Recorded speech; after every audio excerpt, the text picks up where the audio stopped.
آج میں پھر اپنی ٹیم کے ساتھ بیٹھا ہوں اور آپ کے سامنے جو کرونا کی وجہ سے پاکستان میں حالات بدل رہے ہیں اور جو جس طرف جا رہے ہیں، میں یہ سمجھتا ہوں کہ ہم ہر روز نہیں تو ہر دوسرے یا تیسرے روز آپ کو آگاہ کرتے رہیں گے تاکہ آپ کو سب کو پتہ چلے کہ گورنمنٹ کیا کوشش کر رہی ہے، عوام سے ہم نے کیا امید لگائی ہوئی ہے، کیوں کئی قدم جو اٹھا رہے ہیں اس کے پیچھے کیا وجہ ہے، دنیا کے اندر کرونا کی کیا حالات ہیں، اور یہ اس لیے ضروری ہے کہ جب اس طرح کا سچویشن جو کرونا کی وجہ سے ڈیولپ ہوا ہے، یہ سچویشن اس کی کوئی مثال پہلے نہیں ملتی، تو اس کی وجہ سے کئی ایسی چیزیں ہو رہی ہیں جس کی کبھی بھی کسی حکومت نے تیاری نہیں کی ہوئی تھی۔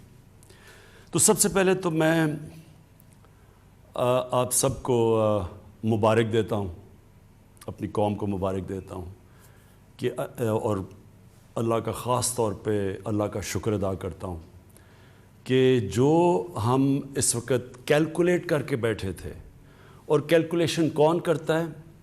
ہمارا جو national command and operation centre, جدھر سارے پاکستان کے ٹاپ ادارے جو بھی یہ کرونا کے ساتھ اور جو صحت کے شعبے کے ساتھ انوالوڈ ہیں اور ایڈمنسٹریشن کے، وہ ہر روز بیٹھ کے اپنے ڈاکٹرز کے ساتھ پورا ڈیٹا سارے پاکستان سے لے کے وہ اینالائز کرتے ہیں کہ کتنی بیماریاں ہوئیں، ہسپتال میں کتنا پریشر ہے، اور کرونا کی پروجیکشن کیا تھی اور آج کیا ہے۔ تو یہ ہر روز یہ مسلسل یہ انالیسز ہو رہا ہوتا ہے، جائزہ لیا جا رہا ہوتا ہے، اور اس کے مطابق جو میں آپ کو مبارک دینا چاہتا ہوں کہ اس کے مطابق آج نہیں 25 اپریل تک ہم اندازہ یہ تھا کہ 50,000 کرونا کے مریض ہوں گے پاکستان میں، اور آج جو ہم کیلکولیٹ کر رہے ہیں انشاءاللہ 12 سے 15,000 تک کرونا کے مریض ہوں گے۔ جو کیلکولیشن پہلے تھی 50,000 ہونے تھے، آج جو ہم سارے اسیس کر رہے ہیں جو جتنے بھی کرونا کے کیسز آ رہے ہیں، تو آج ہم سمجھتے ہیں کہ 12 اور 15,000 کے بیچ میں ہے۔ اس کا مطلب کیا ہے؟ اس کا مطلب یہ ہے کہ جو ہمارے ہسپتالوں کے اندر فیسلٹیز ہیں وہ اتنی ہیں کہ ان 12 سے 15,000 میں جن کو انٹینسو کیئر کی ضرورت ہے، جن کی طبیعت اتنی خراب ہو جائے گی کہ ان کو انٹینسو کیئر ہاسپٹل کی جو وہ فیسلٹیز چاہیے ہوں گی جو انٹینسو کیئر میں ہیں، مثلاً وینٹیلیٹر اور آکسیجن، تو اب تک ہمارے پاس جتنے مریض آ رہے ہیں اور جو ہمارے پاس فیسلٹیز ہیں، انشاءاللہ اس ریٹ کے اوپر ابھی اس مہینے ہمیں کوئی مسئلہ نہیں ہوگا، ہمارے پاس وہ فیسلٹیز ہیں ہمارے ہاسپٹلز میں۔ لیکن جو ہم آگے دیکھ رہے ہیں کرونا کے کیسز بڑھیں گے، آپ جس طرح ساری دنیا میں دیکھ رہے ہیں کیسز بڑھ رہے ہیں، کہ سلو ڈاؤن ہو بھی رہے ہیں پھر بھی بڑھ رہے ہیں کیسز، تو ہم یہ اندازہ لگا رہے ہیں کہ ہمیں جو مشکل پڑے گی وہ پڑے گی مئی کے 15 سے لے کے مئی کے 20 یا 25 تاریخ تک۔ ہم سمجھتے ہیں کہ ہمارے ہاسپٹلز کے اوپر پریشر زیادہ پڑے گا۔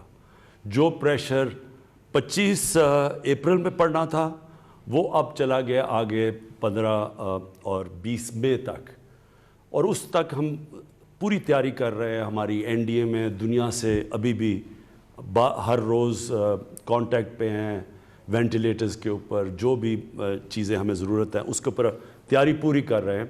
لیکن میں ابھی بھی آپ کو کہوں کہ اگر ہم زیادہ احتیاط کر دیں تو ہو سکتا ہے کہ یہ اور آگے چلا جائے، یعنی جس طرح ہم 25 اپریل کو سمجھ رہے تھے یہ چلا گیا اب 10 سے 20 مئی تک، اور اگر ہم جو میں ابھی بعد میں آپ سے بات کروں گا، اگر ہم نے احتیاط کر لی تو یہ اور بھی آگے جا سکتا ہے۔ اور یہ اس لیے ہے کہ آج ہم اس خوش قسمت کنڈیشن میں اس لیے، اور خوش قسمت اس لیے میں کہہ رہا ہوں کہ آپ دنیا میں اور ملکوں کا حال دیکھیں اس وقت کہ کس طرح ہزار 800 دن میں لوگ مر رہے ہیں وہاں. تو اس کے مقابلے میں یہ کہہ رہا ہوں کہ ان کا جب موازنہ کیا جائے تو ہمارے حالات بہت بہتر ہیں. تو اور میں یہ اس لیے بھی ہیں کہ جب 26 کرونا کے کیسز تھے پاکستان میں 13 مئی کے قریب، تو ہم نے تب لاک ڈاؤن کیا تھا پاکستان میں. ہاں 13 مارچ کو، تو ہمارا 26 فروری کو پہلا کیس آیا تھا، اور جب ہمارے 26 کیسز ہوئے تو 13 مارچ کو ہم نے اپنا لاک ڈاؤن شروع کیا تھا. اور اس لاک ڈاؤن کے بعد مختلف کئی صوبوں نے، سندھ نے زیادہ کیا لاک ڈاؤن، باقی صوبوں نے کم کیا. لیکن اللہ کا کرم یہ ہے کہ ہمارے جو بھی ہم نے قدم اٹھائے، ہم نے جب زائرین بھی آئے تو ان کو کوارنٹین کیا، ان سے پھیلا نہیں. اور اس سے پہلے ہم نے کوئی 8 لاکھ یعنی 13 مارچ تک 8 لاکھ لوگوں کو ہم ایئرپورٹ پہ اسکرین کر چکے تھے. تو اللہ کا شکر ہے. اور پھر چائنا سے بڑا پریشر تھا کہ ہمارے جو اسٹوڈنٹس تھے ووہان میں، جو شہر میں جدھر کرونا شروع ہوا، ان کو واپس بلایا جائے. ہم نے پریشر لیا، اور اللہ کا شکر ہے کہ ایک بھی کیس ہمیں چائنا سے پاکستان نہیں آیا. اب جدھر آج ہم کھڑے ہیں، ہم نے جس طرح آپ نے دیکھا کہ ہم نے آہستہ آہستہ فیصلہ کیا کہ ہم اب جو لاک ڈاؤن کی کنڈیشنز کم کرنے لگے ہیں، جس میں سب سے بڑا جو سیکٹر ہے کنسٹرکشن کا، ہم نے فیصلہ کیا کہ کنسٹرکشن کا سیکٹر ہم کھولنے لگے ہیں. تو وہ کیوں کھولنے لگے یہ میں پہلے بھی آپ سے بات کر چکا ہوں، لیکن میں یہ بات پھر سے دہراؤں گا کیونکہ آپ کو سمجھنا چاہیے کہ ہم یہ کیوں قدم اٹھا رہے ہیں. دیکھیں، ہمارے جیسے ملک پاکستان، ہندوستان، بنگلہ دیش، ساؤتھ افریقہ جیسے جگہ، جدھر کچی بستیاں ہیں، جدھر غریبوں کی بستیاں ہیں، جدھر کچی آبادیاں ہیں، جدھر شینٹی ٹاؤنز جن کو کہتے ہیں، فلپینز ہے، یہ سارے ملکوں کے اندر جو کنڈیشنز ہیں، جو حالات ہیں، وہ مغرب سے مختلف ہیں. مثلا یورپ اور اگر امریکہ کا آپ دیکھیں تو ان سے ہمارے مختلف حالات ہیں. ہمارے کچی آبادیوں کے اندر، ہمارے غریبوں کے محلوں کے اندر لوگ جڑ کے رہتے ہیں. ایک کمرے میں 6 سے 5 سے 8 لوگ بھی رہتے ہیں. اور وہاں کئی بدقسمتی سے پاکستان میں کچی آبادیوں میں یہ حالات ہیں کہ پانی نہیں ملتا اتنا. تو ہم جب ایک قوم فیصلہ کرتی ہے کہ ہم لاک ڈاؤن کریں گے، تو یہ ضرور سوچنا چاہیے کہ جب ہم لاک ڈاؤن کریں گے تو ہماری نظر میں ہونا چاہیے کہ یہ جو غریبوں کی آبادیوں میں لوگ رہتے ہیں، ان کے اوپر اس کے کیا اثرات آئیں گے.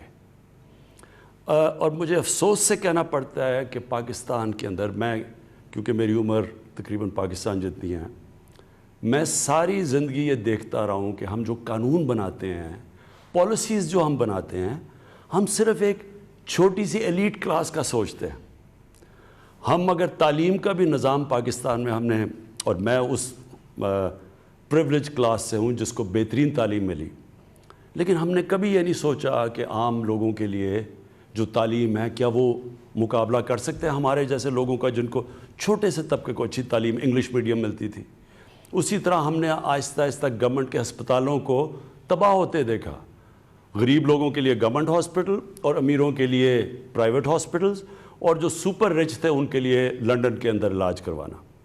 یہ ایک طبقاتی نظام پاکستان میں ڈیولپ ہوا.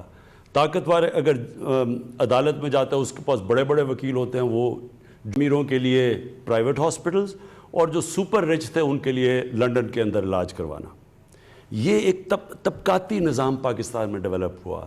طاقتور اگر عدالت میں جاتا ہے اس کے پاس بڑے بڑے وکیل ہوتے ہیں، وہ جو مرضی ڈاکے مارے وہ بچ جاتا ہے. جیلوں میں غریب بھرے ہوئے ہیں.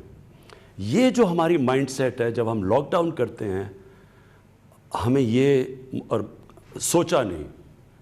18 امینڈمنٹ کے بعد صوبوں کے پاس اختیارات ہیں، وہ اپنے فیصلے کر سکتے ہیں. تو جس طرح فیصلے کیے گئے، میں اپنی طرف سے کہتا ہوں کہ میں پہلے دن سے کہہ رہا تھا کہ جب ہم فیصلے کرتے ہیں تو کیا ہم سوچ رہے ہیں کہ ہمارے جو غریب لوگ ہیں ان کا کیا بنے گا. اور جو ہم نے فیصلے کیے، اب مجھے جو سب سے زیادہ خطرہ یہ کرونا کا نہیں ہے اس وقت. میں ایز پرائم منسٹر پاکستان یہ کہتا ہوں کہ مجھے سب سے زیادہ خطرہ یہ ہے کہ لاک ڈاؤن کی وجہ سے جو ہمارا کمزور طبقہ ہے، غریب طبقہ ہے، اس کے کیا حالات ہیں، اور مجھے خطرہ ہے اس کا. کیونکہ میں سیدھی بات کرتا ہوں. آپ اگر امریکہ میں دیکھیں، انگلینڈ میں جدھر میں نے بہت ٹائم گزارا ہوا ہے، وہاں کا جو مزدور ہے وہ زیادہ تر تقریباً 100% رجسٹرڈ ہے. ہوگا 2-3% نا رجسٹرڈ، لیکن وہ رجسٹرڈ ہے. اور آج اگر امریکہ میں یا انگلینڈ میں دیکھ لیں، کینیڈا میں دیکھ لیں، وہ کیا کر رہے ہیں کہ جیسے جیسے وہ بے روزگار ہو رہے ہیں ان کو ڈائریکٹلی پیسے جا رہے ہیں. ان امپلائمنٹ بینیفٹس ہیں وہاں، ان کے بینکوں کے اندر پیسے جا رہے ہیں، کیونکہ ان کے پاس لسٹ ہے ان کی مزدوروں کی. تو جو بھی مزدور اپلائی کرتا ہے کہ جی میں بے روزگار ہو گیا ہوں، وہ پھر گورنمنٹ اس کو پیسے دے رہی ہے، ان کے پاس ریکارڈ ہے. ہمارے 75 سے 80% جو مریض ہے وہ انفارمل سیکٹر میں ہے، اس کی ہمارے پاس کوئی ریکارڈ ہی نہیں ہے. تو جب یہ ہوتا ہے تو گورنمنٹ کیسے اس کی مدد کرے؟ ہمیں کیسے پتہ ہے کہ ہم ان کے کیسے مدد کریں؟ تو اس لیے ہمارے ملک میں یہ بڑا مشکل ہے جب ایک دہاڑی دار جا کے گھر بیٹھ جاتا ہے، روزگار جب ختم ہوتا ہے، اس کے بیوی بچے اس کی دہاڑی کے اوپر ڈپینڈ کر رہے ہیں کہ انہوں نے کھانا پینا ان کا بندوبست کرتا ہے. ہو سکتا ہے وہ 1 ہفتہ 2 ہفتے بیچارے اپنے ساری جو بھی بچایا ہوا ہے ان کو وہ خرچ کر دیں. تو آخر میں ان کے پاس کیا چوائس ہے؟ یا تو سوشل سیکیورٹی سسٹم ہی نہیں ہے. یہ جو مغرب ہے وہاں تو پورا ویلفیئر اسٹیٹس ہیں، یورپ جو ہے ادھر تو سوشل سیکیورٹی ہے، یہاں تو وہ بھی نہیں ہے. اس لیے جب ہم فیصلہ کرتے ہیں ہمارے حالات مختلف ہیں، اور اس لیے ہمیں یہ جو کنسٹرکشن ہے یہ ہم فیصلہ اس لیے کھولنے کا کیا، میں نے اور میرے کیبنٹ ہیں، کیونکہ ہم یہ سمجھ رہے ہیں کہ ہم پہنچ ہی نہیں سکتے اتنے زیادہ. یہ جو ان رجسٹرڈ مزدور ہیں ہم ان کے پاس نہیں پہنچ سکتے. ہم نے احساس پروگرام کیا، یہ پاکستان کی تاریخ کا سب سے بڑا پروگرام ہے. 12,000 روپے جو ہم 1,20,00,000 خاندانوں کو پہنچا رہے ہیں، یہ کبھی ہوا ہی نہیں ہے پاکستان میں اتنا بڑا پروگرام. اور وہ بھی میرٹ کے اوپر، یعنی کسی قسم کی سیاسی مداخلت نہیں ہے اس میں. لیکن اس کے باوجود ہم سمجھتے ہیں کہ یہاں اتنے زیادہ جو لوگ ہیں جو اس سے نیٹ سے باہر ہیں، ان تک ہم کیسے پہنچ سکتے ہیں؟ اور ہمیں ڈر یہ ہے کہ جب تک ہم وہاں پہنچیں لوگ بھوک سے سڑکوں پہ آ جائیں گے. اور اگر لوگ بھوک سے سڑکوں پہ آ جائیں گے تو سارا لاک ڈاؤن کا مقصد ہی فیل ہو جائے گا، کیونکہ لاک ڈاؤن کا تو مقصد یہ ہے کہ لوگوں کو آپس میں فاصلے رہیں. تو اس لیے ہم نے کنسٹرکشن کا شروع کیا. اور میں کنسٹرکشن کی صرف ایک اور بات کرنا چاہتا ہوں. ہم نے کہا کہ جو بھی جس کے پاس پیسہ ہے، چاہے وہ فارمل اکانومی ہے، انفارمل اکانومی ہے، ڈکلیئرڈ ہے یا نہیں ڈکلیئرڈ، ہم نے ساروں کو دعوت دی آپ اس میں آ جائیں. اب اس پہ میں دیکھ رہا تھا لوگوں نے شور مچایا، جی دیکھیں یہ کیا ہوا، آپ نے پھر سے ایک ایمنسٹی اسکیم دے دی. یہ ایمنسٹی کی بات نہیں ہے. میں آپ کو سیدھی بتا رہا ہوں کہ امریکہ کا 30 کروڑ ان کی عوام ہے، اور انہوں نے $2,000 ارب کا اسٹیمولس پیکج دیا. پاکستان کی 22 کروڑ عوام کا سارا اسٹیمولس پیکج ہے $8 ارب. اب ہمارے پاس تو وہ وسائل نہیں ہیں جو امریکہ کے پاس ہے، یا جو جرمنی کے پاس ہے، یا جاپان کے پاس ہے، اٹلی کے پاس ہے. لہٰذا ہم نے تو جو بھی پاکستانیوں کا پیسہ ہے اس ساروں کو اندر کھینچنا ہے تاکہ ہم اس وقت اپنے لوگوں کو ریلیف دے سکیں. تو اس لیے ہم نے کنسٹرکشن میں سب کو کہا ہے کہ آپ شرکت کریں تاکہ ہماری اکانومی چلے، تاکہ لوگوں کو روزگار ملے، تاکہ لوگ بھوک سے بچیں. اس کے علاوہ میری ٹیم بیٹھی ہے، ان سے میں ابھی بار ان سے آپ جو بھی ڈیولپمنٹس ہیں میں آپ کو باری باری یہ آپ کو آگاہ کریں گے. لیکن اس سے پہلے میں 2 اور چیزیں کہنا چاہتا ہوں. میں صرف اپنی پولیس سے کہنا چاہتا ہوں. دیکھیں یہ میں نے 2-3 سوشل میڈیا پہ چیزیں دیکھی ہیں کہ لاک ڈاؤن جو لوگ توڑ رہے ہیں ان کو ڈنڈے مارے جا رہے ہیں. میں اپنی پولیس سے کہنا چاہتا ہوں کہ مجھے پتہ ہے کہ آپ کے اوپر پریشر ہے کہ لاک ڈاؤن مینٹین رکھیں، لیکن دیکھیں یہ لاک ڈاؤن ڈنڈے سے مینٹین نہیں ہوگا. یہ لاک ڈاؤن تب کامیاب ہوگا جب ہمارے شہری خود سمجھیں گے کہ ان کی ذمہ داری ہے، کیونکہ ان کے بھلے کے لیے ہے، یہ ساری قوم کے لیے ہے. کیونکہ اگر کرونا پھیلتا ہے تو ہم جانتے ہیں کہ اس کے ڈائریکٹ اثرات بیماری سے اور انڈائریکٹ لاک ڈاؤن سے ساری قوم کو اثر ہوتا ہے، خاص طور پہ ہمارے غریب لوگوں کو۔ اس لیے ان کو سمجھائیں۔ میں جو بھی پاکستان کے اوپینین میکرز ہیں، ہمارے جو آرٹسٹ ہیں، جو ہمارے کالمنسٹ ہیں، جو ہمارے ٹی وی پہ اینکرز ہیں، جو ہمارے علماء ہیں، میں سب کو آپ کو کہتا ہوں کہ آپ سب کا کام ہے کہ عوام کو بتائیں کہ یہ ہم سب کے بھلے کے لیے ہے کہ اگر یہ ہمارا لاک ڈاؤن کامیاب ہوتا ہے، جتنی جلدی کامیاب ہوتا ہے اتنی جلدی ہم واپس اپنے کاروبار کھڑے کر سکتے ہیں، ملک نارم پہ جا سکتا ہے۔ تو اس لیے بجائے ان کو مارنے کے، کیونکہ ڈنڈے سے یہ نہیں ہونے لگا، ساری دنیا میں اب سامنے آ رہا ہے، بنگلہ دیش میں، فلپینز میں، ساؤتھ افریقہ میں، ہندوستان میں بھی آپ دیکھ لیں، کوئی بھی ڈنڈے سے یہ لاک ڈاؤن 1-2 ہفتے تو شاید کامیاب ہو جائیں، اس کے بعد نہیں ہو سکتے۔ تو اس لیے ان کو اپنا سمجھیں، ان کو سمجھائیں لوگوں کو، اور لوگوں کو ہم سارے سمجھاتے رہیں گے کہ یہ آپ سب کے بھلے کے لیے۔ اس کے بعد رمضان آ رہی ہے، اور ہماری مسجدوں کے اندر لوگ عبادت کرنا چاہتے ہیں۔ ہم سب جانتے ہیں کہ رمضان میں ہم سب مسجدوں میں جاتے ہیں، اور ہم چاہتے ہیں کہ وہ ٹائم ہے عبادت کا۔ ڈاکٹر الوی جو پریزیڈنٹ ہیں، انہوں نے علماء سے آج میٹنگ کی ہے، اس کے اندر کئی چیزیں طے ہو گئی ہیں، مجھے بڑی خوشی ہوئی اس چیز کی، اور میں آج اپیل کروں گا جو بھی امام مسجد ہیں کہ آپ پلیز یہ جو طے شدہ چیزیں ہیں کہ کیا آپ نے پریکاشنز لینی ہیں، کیا آپ نے قدم اٹھانے ہیں کہ لوگ مسجد میں بھی جا سکیں اور کرونا سے بھی بچ سکیں، کہ سوشل ڈسٹنسنگ یعنی فاصلے رکھنے ہیں، اس کے اوپر سب عمل کریں۔ کیونکہ دیکھیں، اگر ایک مسجد کے اندر خدا نخواستہ احتیاط نہ کی گئی اور کرونا پھیلنا شروع ہوا تو وہ مسجد کو ہی نقصان ہوگا، ویران ہو جائے گی مسجد۔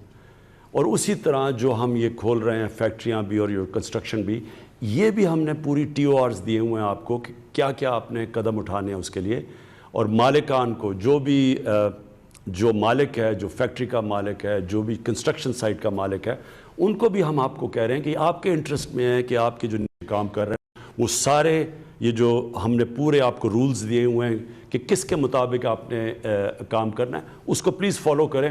کیونکہ اگر وہاں کرونا پھیلے گی تو ظاہر ہے وہ فیکٹری بھی بند ہوگی یا وہ کنسٹرکشن سائٹ بھی بند ہوگی، تو آپ سب کے انٹرسٹ میں ہیں۔